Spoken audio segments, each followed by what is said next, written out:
Hi ನಮಸ್ತೆ ಕರ್ನಾಟಕ ಜ್ಞಾನವಾಣಿಗೆ ಸ್ವಾಗತ. ಪ್ರಕೃತಿ ಎಷ್ಟೊಂದು ಸುಂದರ ನೋಡಿ, ಮನುಷ್ಯನಲ್ಲಿ ಎಷ್ಟೊಂದು ಅಹಂ ತುಂಬಿ ತುಳುಕಾಡುತ್ತಿದೆ. ಪ್ರಕೃತಿಯಲ್ಲಿ ಒಮ್ಮೆ ಒಂದು ಸುಂದರವಾದ ಘಟನೆ ನಡೆಯುತ್ತೆ. ಯಾವ ರೀತಿ ಅಂತಂದರೆ, ಮಳೆ ತನ್ನ ಪಾಡಿಗೆ ತಾನು ಸುರಿತಾ ಇರುತ್ತೆ.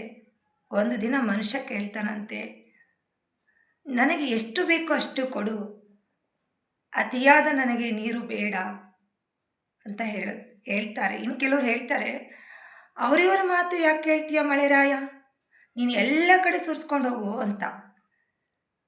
ಇವರು ಕಾಂಪಿಟೇಷನ್ಸ್, ಎರಡೂ ವ್ಯಕ್ತಿ ಮನುಷ್ಯಗಳ ನಡುವೆ ಕಾಂಪಿಟೇಷನ್ಸ್ ನಡೀತಾ ಇದೆ.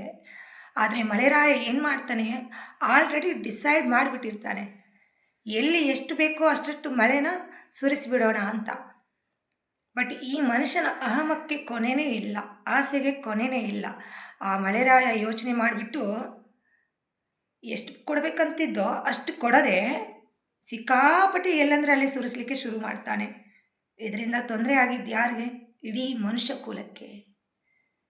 ಎಷ್ಟು ಬೇಕೋ ಅಷ್ಟು ಸುರಿಸ್ತಾ ಇದ್ರೆ ಪ್ರವಾಹಗಳು, ನದಿಯ ಪ್ರವಾಹಗಳು ತುಂಬಿ ತುಳುಕಾಡ್ಲಿಕ್ಕೆ ಶುರು ಆಯಿತು. ಮನೆಯಿಂದ ಹಾಳಾಯಿತು ಅಲ್ವಾ?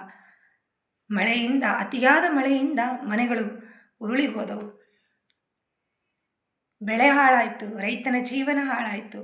ಇದೆಲ್ಲವೂ ಯಾರಿಂದ ಆಗಿದ್ದು? ಮನುಷ್ಯನಿಂದ ಅಲ್ವಾ? ಇಬ್ಬರ ವ್ಯಕ್ತಿಗಳ ಜಗಳ, ಲಾಭ ಯಾರಿಗಾಯಿತು? ಲಾಭ ಯಾರಿಗೂ ಇಲ್ಲ, ಇಲ್ಲಿ ನಷ್ಟವೇ ಆಯಿತು. ಮನುಷ್ಯನ ಆಸೆಗೆ ಅವನು ಸಾಯೋವರೆಗೂ ಅದು ಕೊನೆಯೇ ಇಲ್ಲ. ಆಸೆ ಪಡ್ತಾನೆ ಇರ್ತಾನೆ, ದುರಾಸೆ ಆಗ್ತಾನೆ ಇರುತ್ತೆ ಅಲ್ವಾ? ಆ ಪ್ರಕೃತಿಯೊಂದಿಗೆ ಕಾಂಪಿಟೇಷನ್ ಏಕೆ? ಮನುಷ್ಯ ತನ್ನೊಂದಿಗೆ ಕಾಂಪಿಟೇಷನ್ ಅಲ್ಲದೆ ಪ್ರಕೃತಿ ಜೊತೆನೂ ಕಾಂಪಿಟೇಷನ್ ಮಾಡ್ತಾ ಇದ್ದಾನೆ. ಸೊ ಅದಕ್ಕೋಸ್ಕರ ನಾನು ಹೇಳೋದೇನೆಂದರೆ, ಪ್ರಕೃತಿಯೊಂದಿಗೆ ಯಾರೂ ಕಾಂಪಿಟೇಷನ್ ಕಟ್ಟಲಿಕ್ಕೆ ಹೋಗಬೇಡಿ. ಪ್ರಕೃತಿ ಮುಂದೆ ನಾವೇನೂ ಅಲ್ಲ.